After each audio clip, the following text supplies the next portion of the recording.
Oi gente, tudo bem com vocês? Eu sou a Lu e sejam bem-vindos a mais um vídeo hoje com a estante aqui de fundo, ou seja, vou falar de livros, especificamente de O Sol da Meia-Noite, o livro mais esperado do ano pelos fãs de vampiros.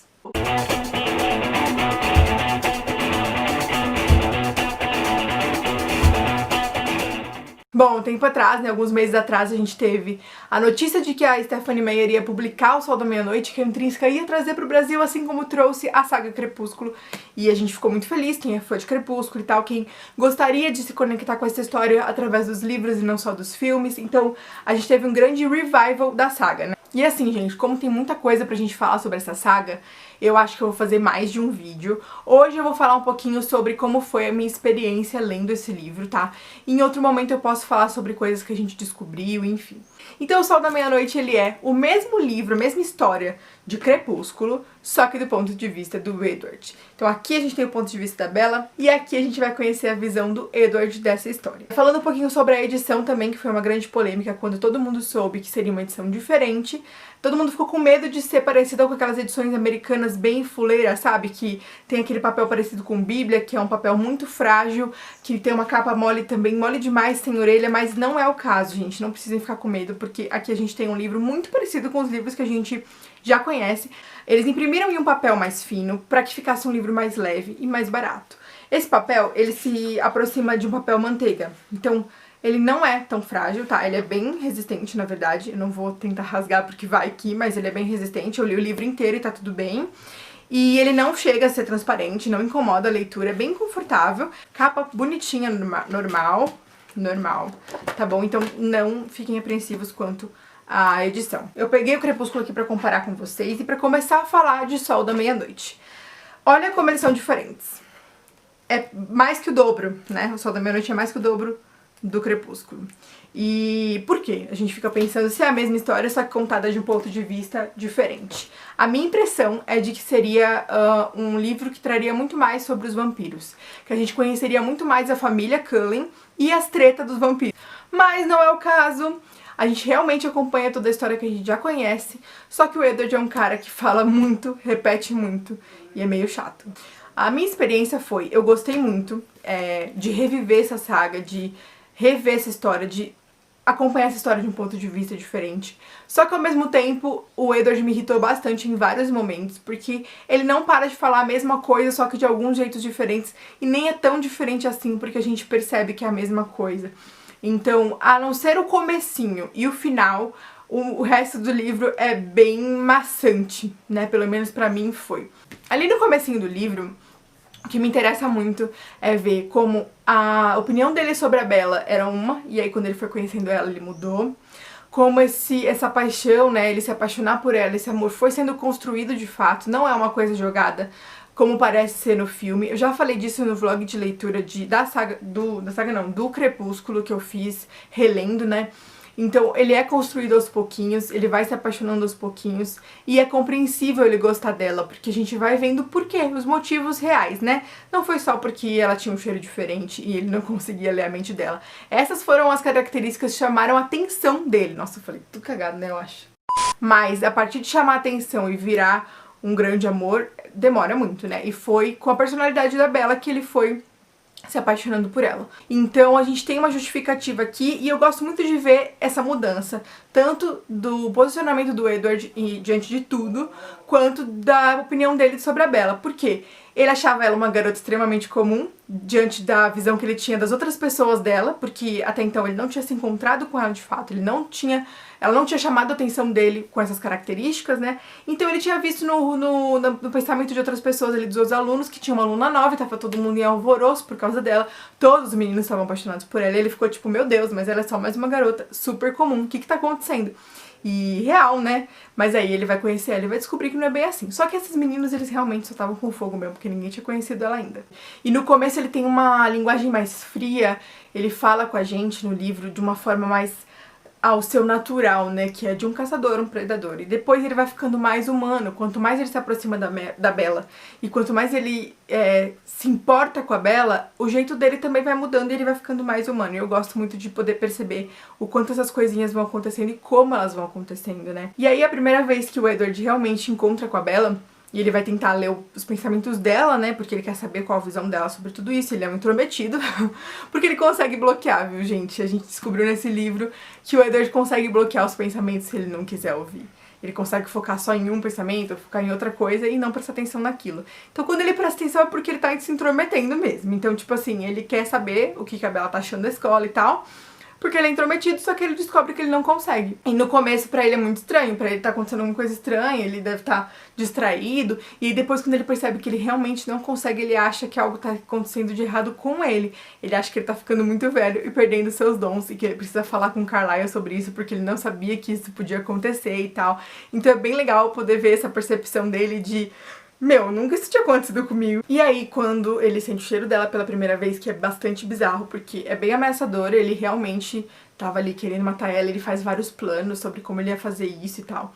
Só que como ele fez essa escolha de ser um cara que não ia fazer isso, que não ia matar pessoas, ele luta o tempo todo com ele mesmo. Então parece que são duas personalidades lutando ali, o seu instinto e quem ele escolheu ser. E o livro todo se trata disso, dele lutando com ele mesmo, com as escolhas e com o coração, enfim, várias coisas. E aí entra a chatice, né? Quando ele conhece a Bella, quando eles começam a conversar e a ter motivos pra gostar um do outro, ele começa a perceber que ele tá gostando dela, principalmente por conta das visões da Alice. Demora muito pra ele notar que ele tá se apaixonando por ela. Todos os irmãos dele já tinham percebido, já estavam tipo, mano, o cara tá apaixonado e ele é o último. Então é legal de ver isso também. E aí conforme ele vai se apaixonando por ela, e a gente vai percebendo que ele tá o tempo todo lutando contra isso, porque ele sabe que é um perigo e que ele não quer isso, que vem a parte chata. Meu, ele já sabe disso. E aí ele vai ter que fazer uma escolha. Mas ele fica o tempo todo pra gente falando isso. Ai, eu tô apaixonado por ela, eu não sei ficar longe, mas eu deveria, mas eu sou um perigo, eu vou falar pra ela. Eu amo que nesse livro a gente tem muito do Emmett. O Emmett também é bastante próximo do Edward, né? Então, além de achar muito interessante a gente acompanhar essa relação do Edward com a Alice, tanto que eles são cúmplices por os dois se sentirem diferentes por conta dos seus dons, eu amo que aqui nesse livro a gente tem muito do Emmett. Eu adoro o Emmett e no filme eu vou confessar pra vocês que é só porque eu acho ele mais bonito mesmo. E até no livro, né, quando a Bella descreve ele lá no começo, ele é forte e tal, e eu gosto dele. E aí aqui a gente tem muito mais dele. E ele é todo inocente, assim, e tipo, eu gosto de que ele não tem tanto problema com quem ele é. E por mais que eu entenda todo esse problema que os outros encaram em ser um vampiro, porque, né, tipo, é uma coisa ruim você ter que se alimentar de sangue, eu acho interessante o Emmett ter se aceitado e, tipo assim, viver bem com ele mesmo. Eu acho que todos eles deveriam apostar nisso, porque eles iam viver muito melhor. Eles já fazem uma coisa que eles acreditam ser algo interessante, algo menos ruim, mas eles são vampiros, ué, vai fazer o quê? Ou vai lá pros Volturi e se mata, ou convive com isso. Eu adorei observar as situações que o Edward vive e que ele faz alguma coisa de diferente ali, e o quanto é diferente do que a gente imaginava. Vamos lá dar o exemplo de quando ele salva a Bella da van, né? Quando ele decide que ele quer salvar a Bella, é muito instintivo, né? Ele só faz aquilo porque é a coisa certa, ele percebeu que ia dar ruim e ele vai lá salvar ela.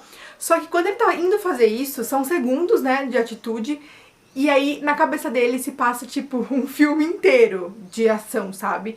Porque ele tem que decidir quais movimentos ele vai fazer pra não machucar ela de outra forma, porque ele é muito forte.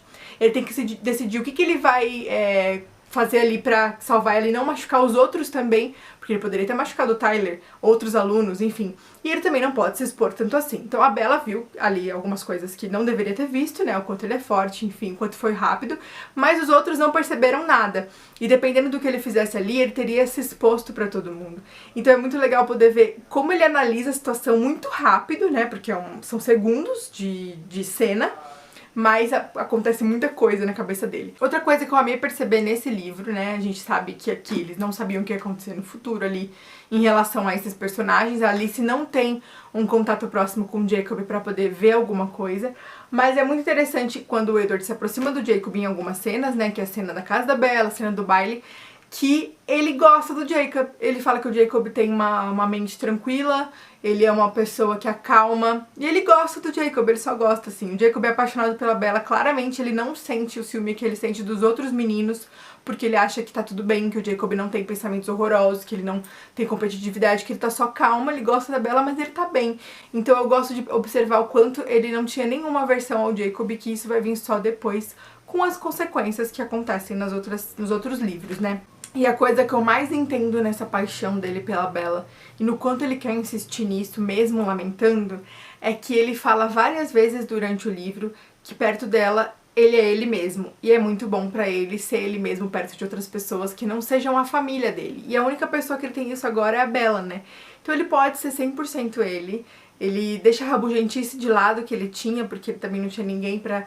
Todo mundo ali na família dele é um casal, né? E ele tava ali sozinho, então ele era muito rabugento, tinha muitas coisas. E agora que ele encontrou a Bella, ele pode estar em um relacionamento com alguém e ser ele mesmo. Por fim, pra esse vídeo não ficar muito longo, eu vou falar um pouco do final, que pra mim é muito legal de ver da percepção do Edward, que é a luta contra o James, né? Desde o momento em que o James sente o cheiro da Bella até acabar com esse conflito, né? Até os Cullen matarem o James. É muito legal de ver essas cenas da visão do Edward. Porque todo mundo se lembra que nessa parte Edward e Bella se separam. Então quando eles não estão juntos, a gente saber as coisas da visão do Edward é muito interessante. Primeiro, porque a gente tá vendo um lado que a Bella não viu. Segundo, porque ele não tá se lamentando do lado dela.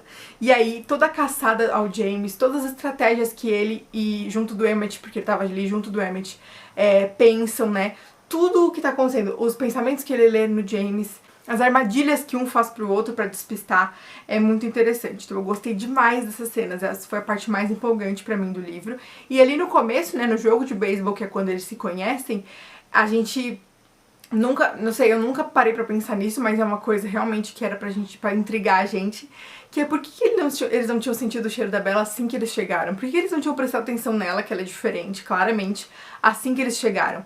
Porque o Jasper, ele tava usando o dom dele pra proteger a Bella. Então o livro todo também que a gente encontra, e no Crepúsculo, um Jasper mais introspectivo, vivendo na dele porque ele tem aquele medo, porque ele é o mais novo, ele tem medo de atacar a Bella no instinto. A gente vê isso o tempo todo, né? Todo mundo tentando afastar o Jasper. Aqui a gente vê a Alice conversando com ele várias vezes que ela acredita nele, porque a Bella também é importante pra ela.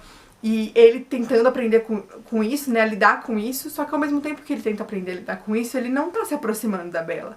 Ele tá só se fechando. E aí, nesse momento, ele usa todo o dom dele, toda a força dele pra proteger ela e a família, né, e essa decisão do Edward. Então é muito legal de acompanhar isso. Primeiro, pelo poder que ele tem. Segundo, por saber que eles estão numa família ali e eles se apoiam, menos a Rosalie, que é uma chata de novo. Bom, gente, essas foram as coisas que pra mim foram as mais legais de se acompanhar durante a leitura de Sol da Meia-Noite. Eu gostei muito de ler essa história aqui desse ponto de vista. Quero saber de vocês que já leram, quais foram as impressões de vocês gerais, se vocês tiveram algumas percepções que eu também tive. Vamos conversar aqui nos comentários sobre o Sol da Meia-Noite, porque tá em alta e é muito legal de conversar com as pessoas que também estão nesse universo, trocar experiências. Não esqueça de dar o seu like aqui, de compartilhar esse vídeo com pessoas que curtem a saga, se inscrever no canal se você não for inscrito e me contar se você quer outro vídeo sobre o Sol da Meia-Noite. Beleza? É isso. Obrigada por ver até aqui e tchau!